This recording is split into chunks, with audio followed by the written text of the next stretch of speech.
Hi everyone, and welcome back to our final session in our three-part fireside chat series, proudly brought to you by Strivin and Acorn.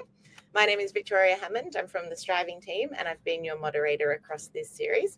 And I'm very excited to be back this week, welcoming you to today's live event. Before we get started, I'd like to begin by acknowledging the traditional owners of the land on which we meet today. I'd also like to pay my respects to elders past and present. For anyone who's joining us for the first time, this series has been all about building a future-ready workforce through capability-driven thinking.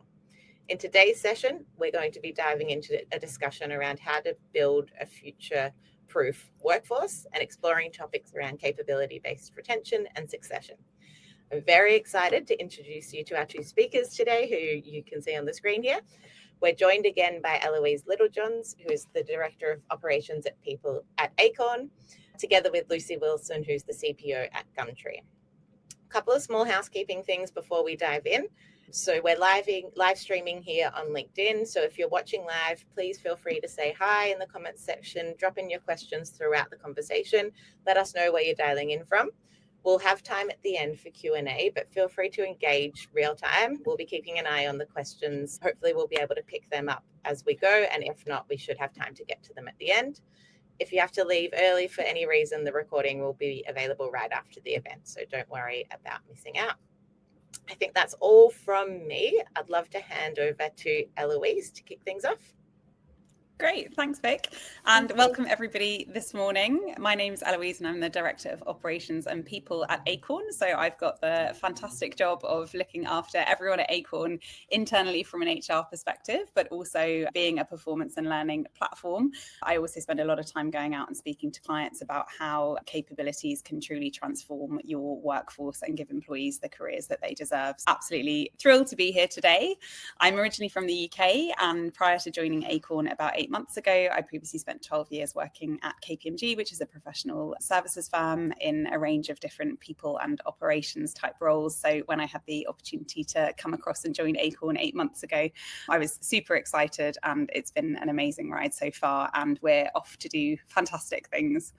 Lucy, I'll throw to you so you can introduce yourself, and then we'll get stuck into the questions. I was going to say, Eloise, what a welcome from you, and some amazing background. I don't know that I can beat the KPMG experience, but my name's Lucy Wilson. For those who don't know me, I am the Chief People and Culture Officer over at Gumtree Group. Gumtree Group's home to Gumtree, Cars Guide and Auto Trader, three really incredible brands. And I have the privilege of leading an organisation that are small but mighty in everything we do.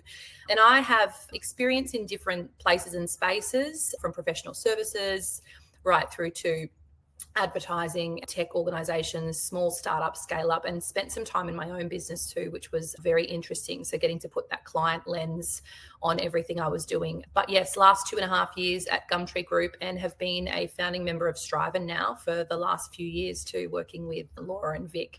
Thanks for having me. Amazing. Thanks for being here. And yeah, such a breadth of experience. And yeah, I know when we were talking, I can't wait to dive into it with you today and talk through capability-based retention and succession. So maybe then with the first question, let's think about the big picture. And when we talk about future-proofing the workforce, what does that really mean in the context of capability building and succession to you? It's such a good question. I'm going to be really conscious not to spend too much time in this as well, because I think it's one of those rabbit holes you can go down talking about what it means for lots of different organizations. So I'm going to talk a little bit about where we start, and that for us, particularly from a Gumtree perspective around future-proofing, is really understanding commercial needs, right? So you've got to understand what they are, and you need to be able to be aligned with that vision so that you can map it out from a people and culture perspective. I just want to preface with that, because it is about short-term and long-term. But future-proofing, I guess, from a workforce perspective today is, I think, really about setting people up to thrive in constant change. And it is constant. It does feel non-stop. It's not just about tech and automation anymore. We've come well beyond that, right? It's the whole experience that underpins it, that helps us retain and promote or create succession. So about really building adaptability, supporting continuous learning, creating work environments that are flexible, inclusive, sustainable. And for me, I think the more time I'm spending in this with our people and reading a lot, whatever's available really in terms of this future workforce proofing, I think it's about helping people grow a really job specific but life skill set things like critical thinking, right? EQ, emotional intelligence. The ability to navigate ambiguity is a really big one in a change environment. Having true resilience. I actually think, and I'm sure I'm on the same page as a lot of other HR professionals, resilience is going to be the new currency, or emotional intelligence and the way we behave will be our new currency as AI starts to take over. And I think it's going to be about being intentional in everything that we do from a workforce perspective, thinking ahead about the capabilities, what we'll need, designing roles and cultures that support fundamentally those systems so that we can evolve them fast as the world around us continues to do. So in short, look, less about predicting the future and more about being ready for anything through our talent. And look, gosh, there's so much I could talk about on that particular question, but I think looking at ways of creating bespoke things that talk to people in the environment. And I know we're going to talk about different generations potentially a little bit later in this, but I think understanding how we break down capabilities into everyone's role and what that looks like is super important. And I might throw to you on this because I know Acorn uses AI basically to break down, right, key capabilities, personas, if you will, for everyone's role. How do you link that learning and performance more closely together? Can you tell me a little bit about that? Yeah, absolutely. And that's exactly what we do at Acorn. So we're an AI-powered performance and learning platform.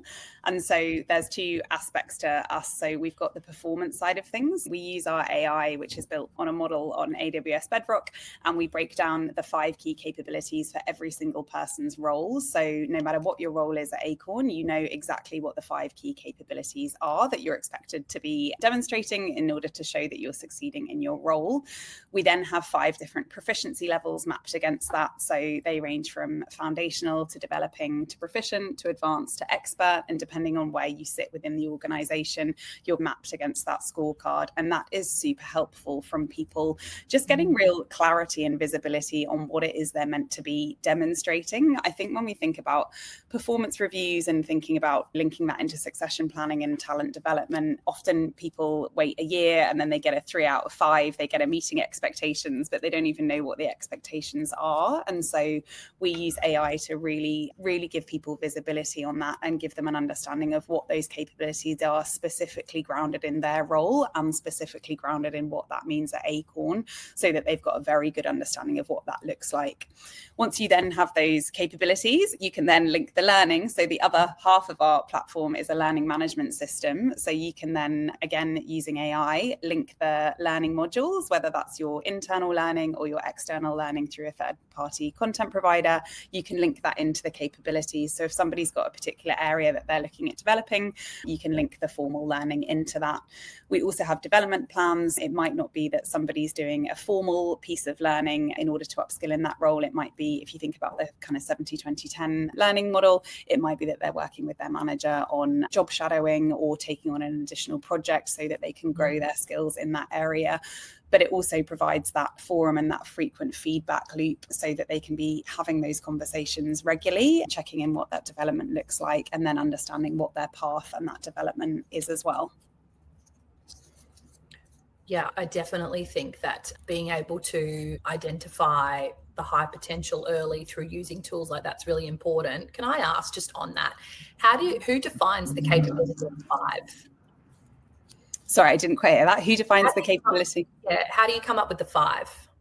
So it's an AI model. So it's built on AWS Bedrock, and we've plugged in that we want it to have 5 key capabilities. We decided that it was 5 just because that's quite a nice, tangible number. Often where we see the implementation of capability frameworks going wrong is that people keep adding more and more in until suddenly somebody has 17 different capabilities or skills that they're expected to demonstrate. And the model breaks it down based on the job role. It takes into account what our definition of a capability is. So at Acorn, that's a combination of the skills, behavior, and knowledge linked to business outcomes. So it then uses that and spits it out in our tone of voice as well. So it means that everything is very consistent and it's done in a way that's consistently leveled across the business as well. If you're developing in one role, that'll be a consistent sort of leveling in another area of the business as well.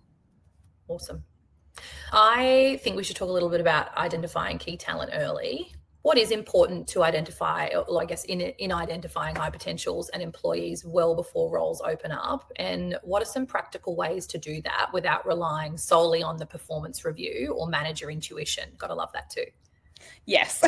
Yeah, the good old manager intuition. Again, at Acorn, part of what we do is making sure that's visible and it's documented. So it's in a system. We do our capability assessments every 6 weeks, which sometimes people find easy that this is done not once a year, but every 6 weeks. So every 6 weeks, someone will look at what are their 5 key capabilities. You plug in what you've been doing to work against those capabilities, and then you sit down with your manager and have that regular feedback and kind of conversation around that.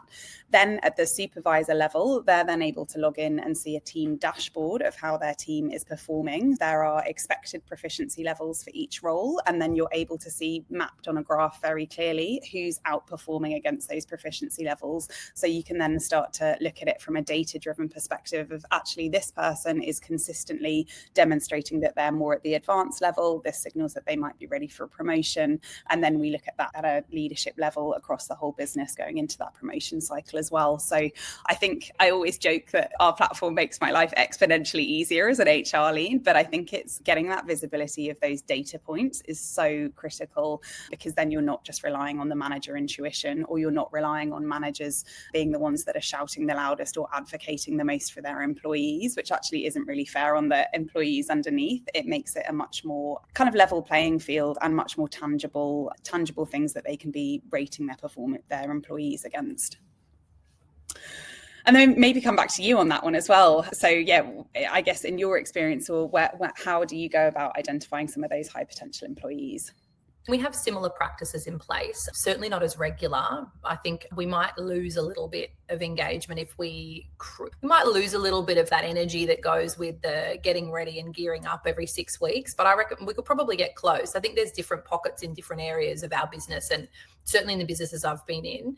But I think fundamentally, right, if we wait until a role opens up, we're probably already behind, is the theory I operate under. So I don't know, was it Simon Sinek? He said the goal's not to hire people that need a job, but to hire people that believe in what you believe in, something like that. And I think the same goes for leadership, right? So if we're thinking about identifying leaders or future leaders, it should be about spotting those that are already thinking like owners, even if they don't have the title yet. And data really backs this up too. I think it's about 30% of high performers that are also high potentials.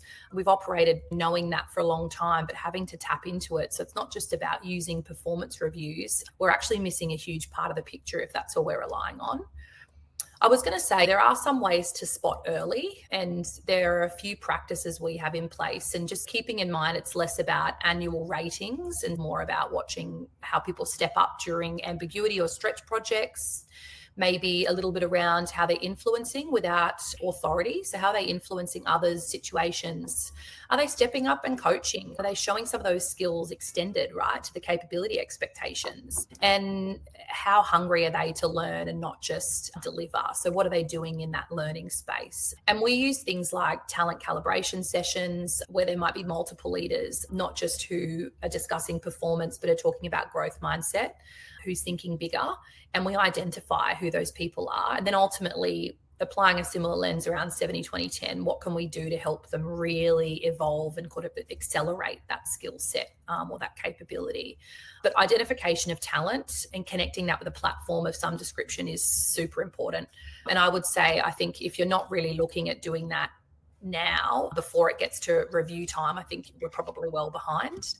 But a big part of that is probably around mobility and career visibility and movement. Maybe with that in mind, I'm going to throw the next question to you, but how can capability frameworks be used to create more visible, self-directed career pathways, especially for people who might not see themselves as the traditional leadership material?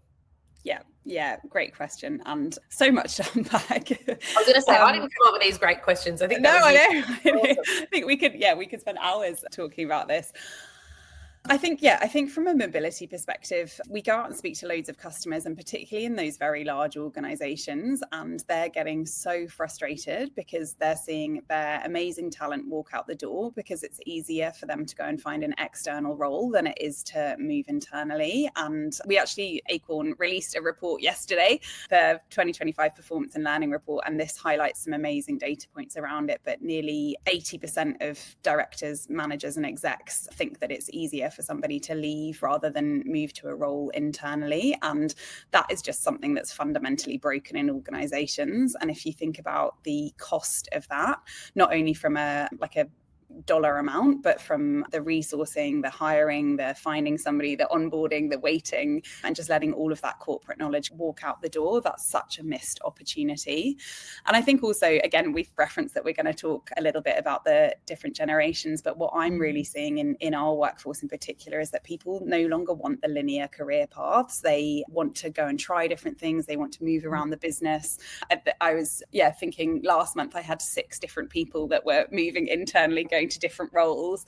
And again, what's really great at Acorn is that I can very quickly spin up what their new capability set is and then send that to them and say, this is the new capability set, and we can look at what are some of the transferable skills. So a really great example of this is one of our technical account managers recently. We posted a product manager role and they said, actually, I think that I would be really good at that, and that's really aligned with my long-term career intention. So I'd like to put myself forward.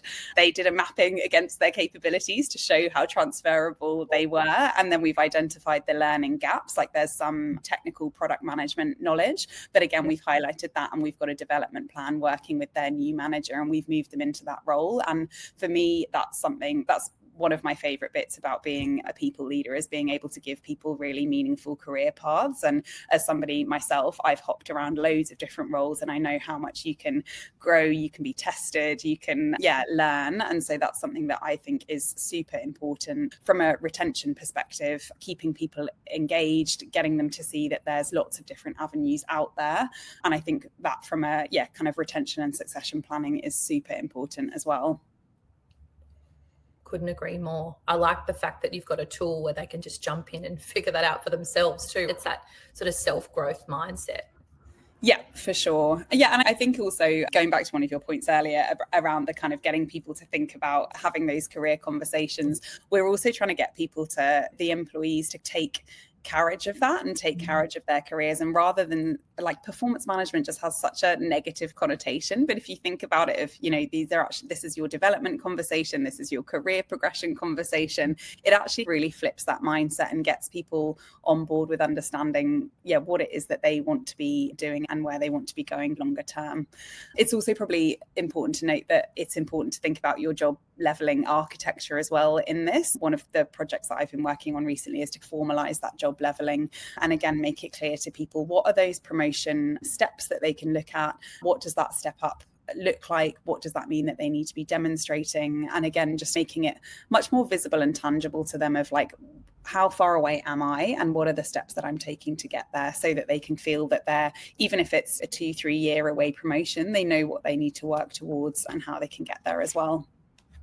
I actually think the leadership piece plays a huge part in that, because we talk about what we're doing from an HR perspective, like frameworks, but leaders need to be able to really effortlessly almost talk to those things. So there's a whole upskill piece that needs to be applied for how we use frameworks and how we do them. And one of the things I was going to add to that was capability frameworks as such, when done right, are such a powerful tool.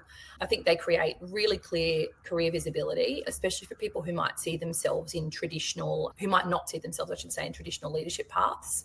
And one of the things our engineering business does extremely well, we've got a large number of product, tech, design, lots of engineers, is really establish clear architectural framework for their job leveling, but also the skills that are their currency and what's important in how they're growing our organisation. So instead of this sort of single ladder to the top, they may help map out things like the landscape of opportunity for an engineer, or the landscape of an opportunity, by the way, for anybody within our business. And using that framework as leverage can help us show a little bit around what are some of the possible pathways to growth. It doesn't have to be this kind of one trajectory or one way forward. when it comes to being a people leader. And look, depending on your craft, really being able to hone in on that and expand your influence or shift to new domains, leveraging your capability. There's so much in that. And for those that don't naturally self-promote or haven't seen people like them in leadership before, these frameworks can really offer something objective, and you must be finding that with your system too, and then the whole conversation that goes around career and pathways. But they do take a little bit of the mystery out of progression, right? And they make it clearer what skills, what behaviors impact are needed, and then essentially what happens at each level, and then how do I get there? So the self, what's in it for me? What do I need to do? And if I had $1 for every time someone said to me, what have I got to do to get to, or what are the gaps for me? So framework can help. And we have seen that when people see themselves in multiple possible futures, so there are opportunities here for me, not just one, because of leadership or a combination of business growth or new industry specialization, whatever it is that organization's doing, acquisition, sometimes you can see there are multiple possible pathways for you. And that is extremely good for retention. We know that actually is something that has impact for everybody. And they're likely to lean in more to their development as well and move in a direction, I think, that aligns with those strengths, not just what's modeled before. So look, less about ticking boxes for us, more about empowering some self-directed growth with leaders supporting and not gatekeeping on that journey. But I think freedom within a framework is extremely important. Having a framework that talks to your values and how you do that as an organization is critical. Yeah, absolutely. And I think one of the really difficult things, I think there's general consensus that capability frameworks are a great thing, but I think we know that there is real difficulty in actually implementing them. Again, the report that I referenced that we released yesterday showed that only 3 in 10 people that have tried to implement a competency or capability framework are actually satisfied with the results. And I think prior to there being tech and AI, they were probably sat in an Excel spreadsheet or some kind of very long form document that is great in theory, but actually really hard to put into practice. And so I think we're now at that stage where there's a really exciting shift where there is a lot more tech available. And because of AI, there's a lot more personalization, which can really help embed it, make it much more clear for people, and also really put it into their context. So as you say, they can really see those kind of available career paths and make sure that there are multiple paths as well. Yeah, I absolutely agree. Yeah. So then maybe let's talk a little bit more about that transparency and how that can help with retention. Have you got any kind of additional thoughts on that, and what that looks like from a retention and engagement perspective from the employees? I absolutely do. Building trust through transparency is a really big beast, but I think long and short, for us, the focus around that and the underlying parts is creating a culture of feedback being one of the ways in which we would do it. It's interesting, like a lot of organizations think they do feedback well, and they really don't. And it leaves people feeling very confused or really misaligned or unsure. So I think, yes, transparency builds trust, but it's what you're doing with your transparency and how you're talking to that with your people that's really important, make or break. And trust is a foundation of retention. It's probably the foundation of engagement and culture as well, the more I think about it. Yeah. Larger or growing organizations where things can feel more layered or unclear, capability framework plays a really practical role, I think, in making expectations visible, fair, and consistent. We talked about that, the framework, leveraging that, but having freedom within it. An example, real life I've got is how many of us, and I reckon there's lots of people on the call, or on the video, I should say, I'm so old school, how many of us have actually had the business come to us around performance time and they're like, right, I want to run a 360 process and get some feedback on people.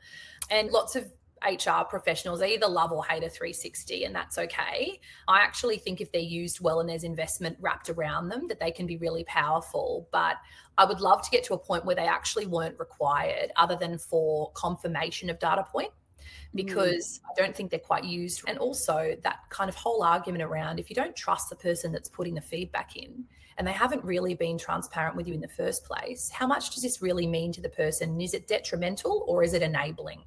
So being very careful about how that's done. I think it's just a good example of where we're often challenged with that from a people and culture standpoint.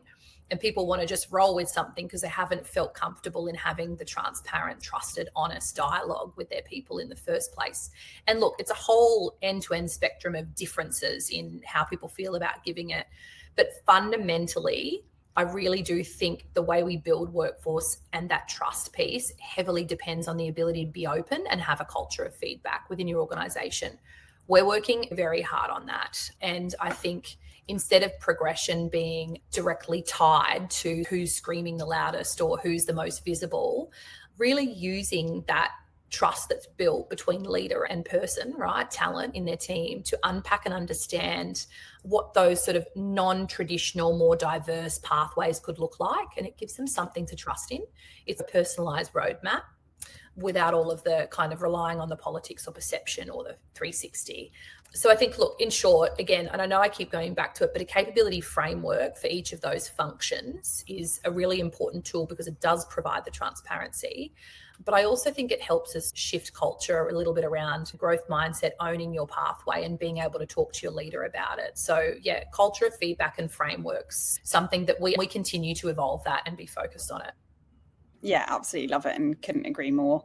And I think also it's like that trust part is so important. And I think it's also where that gets broken is the inconsistent employee experience. So where one team getting rewarded, promoted, treated differently to kind of other areas. And I think it's that inconsistency that can really break that trust. Mantra at Acorn is role, goal, and clarity. So again, I've talked a lot about those 5 key capabilities. So that's the role. We also then have the goals. So like those are the key KPIs that everybody is metriced against. And then that just gives the clarity. And we try and make sure that is very transparent. It's discussed frequently. People know how they're performing against it. And I think that can also contribute to a psychologically safe work environment as well. Like it's people are really understanding what it is that they're meant to be doing, and they're not coming in and trying to second guess what their manager is thinking or how they're being managed or metriced. Yeah. I think we probably are at time for questions. So I don't know, Vic, if anybody's on the line and if there are any particular questions that have come in. I'm sure Lucy and I would love to answer them, and then otherwise we can move to our probably key takeaways from the session. Yes. Thank you both for that chat. I think to everyone who's dialing in, we would love to get your questions. Lucy and Eloise are staying on the line. Yeah, I can't stop dropping the phone references. Lucy is staying on the line. Or we've probably got another 5 or so minutes. So please post your questions in and hopefully we can get to them. I think from my perspective, I loved what you both said. I think this is such an interesting topic around how businesses approach capability moving forward. I think, Eloise, your point around the report of people finding it easier to leave businesses, it doesn't surprise me, but it still blows my mind. And I think the fact of performance management needing a bit of a rebrand is where my mind goes when you go about that. How do we use performance management to really help people be better at what they want to do, rather it be this negative conversation? So that's something that really resonated with me. And I think, Lucy, what you're mentioning around linear growth and non-linear growth and how you actually use that as a tool for retention is a really interesting point. But often businesses don't get the intel to be able to facilitate those moves. And I think that's where capability frameworks are so important. Also, they don't need to be over-engineered. That's the thing. They don't actually need to be over-engineered. And you don't really need a system for it. If you're super tight on budget, these smaller startup scale-ups that just don't have the budget really to be able to do that yet. And there are ways that you can put capability frameworks in place, but you just definitely need to map out and be really clear from a top-down approach, especially when it comes to strategy and vision. What is it we're trying to achieve? And so what type of talent do we need as we build it? Yeah, I think it doesn't have to be difficult. It certainly doesn't have to be cumbersome or complicated. Yeah, and I completely agree. And I think it's also about how you build that into your existing system. So how are you using those capabilities in your recruitment process? How are you then linking them into your onboarding? How are you then thinking about them from a performance and learning perspective, and using that as the linking thread can be a really good way that you can embed them without needing to rely on tech or tools as a kind of simpler way to get it done. Yeah. So that was going to be, I guess, another question from me while we wait for things to roll in. What is that usually the biggest mistake you find, that people overcomplicate things and then it becomes too difficult to implement when it comes to capability planning? Or what are some of the common mistakes that you find prevent this from working in companies? Shall I grab that, Lucy? And then you can add on if you want to.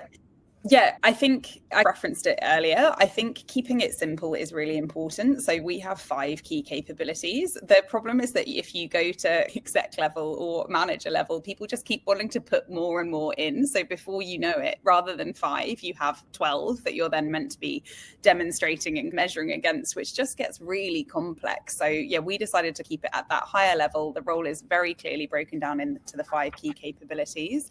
But I think also it's difficult without technology to do it right. Like it's either kept very simple, but then it's non-contextual and quite high level, or you can make it very tailored towards somebody's specific role, but then you tend to need to rely on tech in order to manage that. So again, thinking about our workforce at Acorn, like I have 19 different cohorts of people that have capability sets. And because we've got a platform to manage, that's great and is super easy for me to do. But if you're thinking about somebody trying to manage that manually on an Excel spreadsheet, becomes very difficult very quickly. And if you extrapolate that out across a workforce of, 40,000 people in some of the large organizations in Australia, for instance, it can become really cumbersome. So I think it's either keep it more at the high level and simpler to make that work across the workforce, or find some kind of tool or tech that can tailor it more contextually, but that you can manage it at scale. Because if you try and do both of them, it's never going to work. Lucy, do you have any additional thoughts on that one? I do. I think it really depends, Vic, and Eloise, I think that's good feedback. I think it depends on the size of your organisation. I don't think it can be a one size fits all. If you're in a big 4, you've got quite a lot of resources, and resources where they're thinking 10 years, 20 years ahead.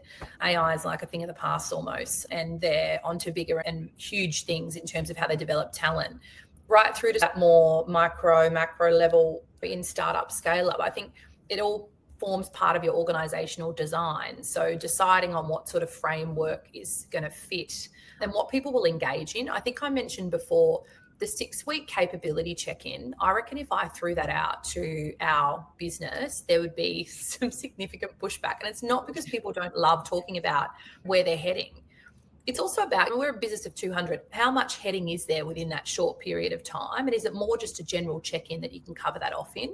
And I understand your product, so that makes sense that you do that. But I think for us too, there's that whole practicality piece and not overcomplicating the framework so that people are wanting to engage with it. We've had to do that with all of our systems. Anything we implement, people have to be willing to read the policy. They have to be willing to go into the system and engage with it. My advice would definitely be map out your needs based on what your cultural feedback is. So what people have an appetite for and what they don't, and know those limits so that when you do design something with your leaders, it should be a bit more bespoke and fit for purpose. And if you've got the luxury of doing that, like I do, it means that you can get much closer to what it is each of your talent actually need, especially that top 30% of a hyper, really important to keep them engaged and retained. And I was going to add one thing to the whole bespoke frameworks, right? We're focusing really heavily at Gumtree Group, and we have for a while now, on how we retain giving people, I call them moments in life or life leave or life benefits. So what are the things that I need? They're very different to maybe what my colleague who's 22 and has just started their first role with us needs. Just like it is a more aging workforce where there's significant discrimination over 50, right? We know that. It's out there. Every report's telling us about it, and it's worse probably than what it was. What are we offering to that demographic too? But not just down to age, down to where are you at in your life? And I actually think there's a really big piece you can weave into constant learning as well. So career pathways and then retention strategies, I actually think they meet very closely and they almost partner.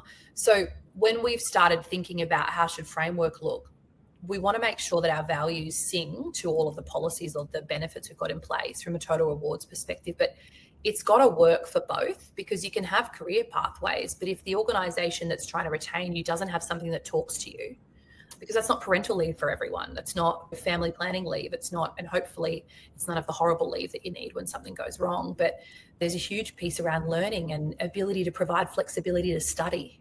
We know the younger generations coming in want less of the workplace, but they want more mentoring on a regular basis. So I just think there's something in the bespoke framework where you could almost give it a go, flag it with your leaders, see if it sticks. And if it does, you might find you get an incredible level of engagement.